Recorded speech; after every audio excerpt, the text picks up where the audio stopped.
英語聞き流しリスニング、英語テキストと MP3 音声ダウンロードは、ホームページからご利用いただけます。88thpp.com、88thpp.com。 Chapter 4 The Road Through the Forest.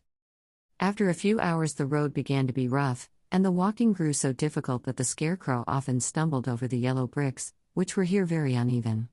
Sometimes, indeed, they were broken or missing altogether, leaving holes that Toto jumped across and Dorothy walked around. As for the scarecrow, having no brains, he walked straight ahead and so stepped into the holes and fell at full length on the hard bricks.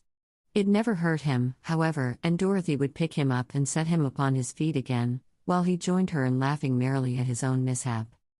The farms were not nearly so well cared for here as they were farther back. There were fewer houses and fewer fruit trees, and the farther they went the more dismal and lonesome the country became. At noon they sat down by the roadside, near a little brook, and Dorothy opened her basket and got out some bread. She offered a piece to the scarecrow, but he refused. "I'm never hungry," he said, "and it is a lucky thing I am not, for my mouth is only painted, and if I should cut a hole in it so I could eat, the straw I am stuffed with would come out, and that would spoil the shape of my head." Dorothy saw at once that this was true, so she only nodded and went on eating her bread. "Tell me something about yourself and the country you came from," said the scarecrow, when she had finished her dinner. So she told him all about Kansas, and how great everything was there, and how the cyclone had carried her to this queer land of Oz. The scarecrow listened carefully, and said, "I cannot understand why you should wish to leave this beautiful country and go back to the dry, gray place you call Kansas." "That is because you have no brains," answered the girl. "No matter how dreary and gray our homes are, we people of flesh and blood would rather live there than in any other country, be it ever so beautiful. There is no place like home." The scarecrow sighed. "Of course I cannot understand it," he said. "If your heads were stuffed with straw, like mine, you would probably all live in the beautiful places, and then Kansas would have no people at all. It is fortunate for Kansas that you have brains." "Won't you tell me a story, while we are resting?" asked the child.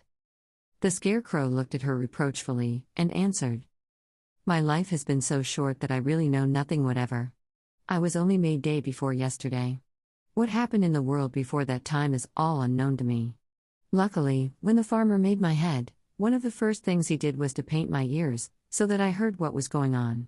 There was another munchkin with him, and the first thing I heard was the farmer saying, 'How do you like those ears?'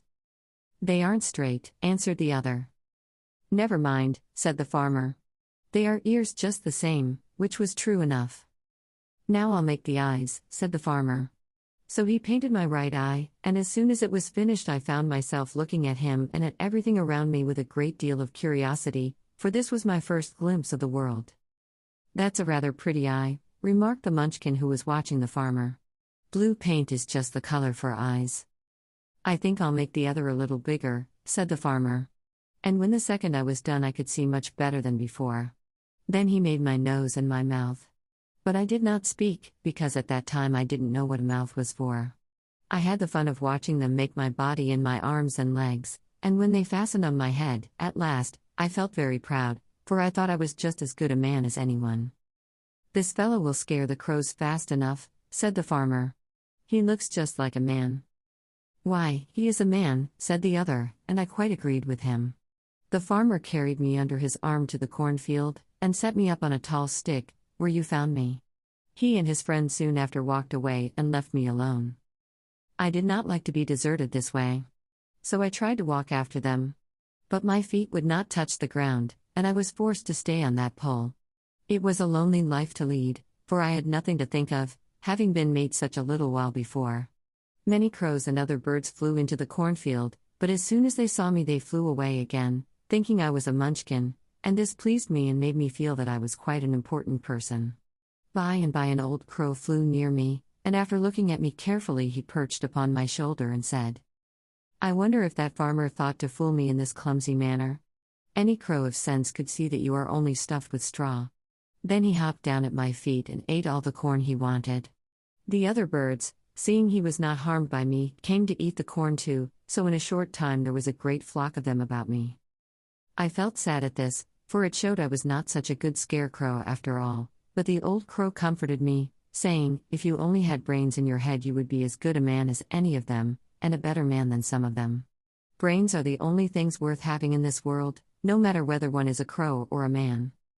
After the crows had gone, I thought this over, and decided I would try hard to get some brains. By good luck, you came along and pulled me off the stake, and from what you say, I am sure the Great Oz will give me brains as soon as we get to the Emerald City. "I hope so," said Dorothy earnestly, "since you seem anxious to have them." "Oh, yes, I am anxious," returned the Scarecrow. "It is such an uncomfortable feeling to know one is a fool." "Well," said the girl, "let us go." And she handed the basket to the Scarecrow. There were no fences at all by the roadside now, and the land was rough and untilled. Toward evening they came to a great forest, where the trees grew so big and close together that their branches met over the road of yellow brick. It was almost dark under the trees, for the branches shut out the daylight, but the travelers did not stop, and went on into the forest. "If this road goes in, it must come out," said the Scarecrow, "and as the Emerald City is at the other end of the road, we must go wherever it leads us." "Anyone would know that," said Dorothy. "Certainly, that is why I know it," returned the Scarecrow. "If it required brains to figure it out, I never should have said it." After an hour or so the light faded away, and they found themselves stumbling along in the darkness. Dorothy could not see at all, but Toto could, for some dogs see very well in the dark, and the Scarecrow declared he could see as well as by day. So she took hold of his arm and managed to get along fairly well. "If you see any house, or any place where we can pass the night," she said, "you must tell me, for it is very uncomfortable walking in the dark." Soon after the Scarecrow stopped. "I see a little cottage at the right of us," he said, "built of logs and branches. Shall we go there?" "Yes, indeed," answered the child. "I am all tired out." So the Scarecrow led her through the trees until they reached the cottage, and Dorothy entered and found a bed of dried leaves in one corner. She lay down at once, and with Toto beside her soon fell into a sound sleep. The Scarecrow, who was never tired, stood up in another corner and waited patiently until morning came.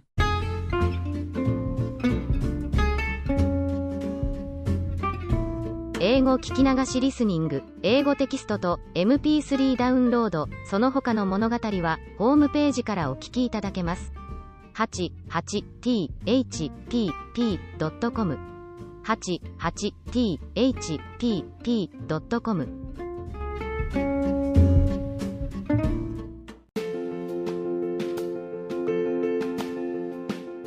Audiobook, The Family in Kyoto, One Japanese Girl Got Freedom by Hitomi Woods on sale at online stores or apps. Apple Books, Google Play, Audible, 43 available distributors in total.